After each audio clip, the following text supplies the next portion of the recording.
So the first question we're going to look at in chapter 3 is a pretty basic one, but it's important we get it right. And that is, how does the statue, the colossal statue in chapter 3, differ from the Colossus statue in chapter 2?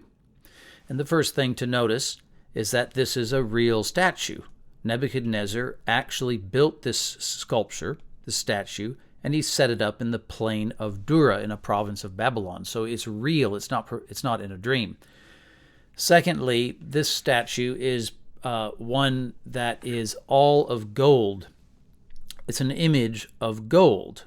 It's not of gold and of silver and of bronze and of iron like the one in chapter 2. It's not composite metals, multiple metals, but it's just one metal, gold. You'll remember on that occasion that God said to Nebuchadnezzar, "You are the head of gold." But then, of course, other kingdoms that would follow the Babylonian one were represented by different metals. So this one is only representing, Babylon, I guess you could say, or Nebuchadnezzar. But of course, the statue is a statue of his god. It's not a statue of Nebuchadnezzar himself. You understand? It's most likely a statue of Marduk, the chief god of the Babylonians. And then the next thing is that it is not a statue which was provided by God to tell us something about man, which is what the dream image was. It was a diagnosis, a critique of humanity and of human government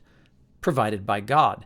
We now have a statue which has been provided by man to help us think about God. Nebuchadnezzar meant for people to think about God as they looked at this sculpture. So those are the main differences. The most obvious one, by the way, just visually, would be how much more beautiful a statue covered in gold would be versus one that was composite metal. And I suppose the other thing to point out that's kind of obvious is that whereas that one provided in chapter 2 had a very weak foundation with the legs of iron, but then the feet of iron in pottery, earthenware. In this sculpture, the real statue does not have this pottery in the feet, because of course it would be very tippy and it would fall over. So this is very stable and solid, so it's not going to just be already unstable from the beginning or fall over. All right, so that's what are the sort of obvious things that are different about this statue versus the one in chapter 2. But now we have to get at what the point is. The next challenge for you is to look at, why do these changes matter?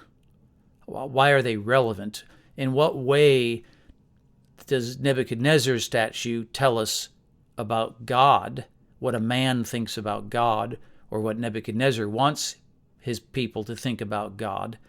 And secondly, why is Nebuchadnezzar so offended? What is it exactly, precisely, that enrages him so much that he ends up throwing these 3 Jews into the fiery furnace, the friends of Daniel?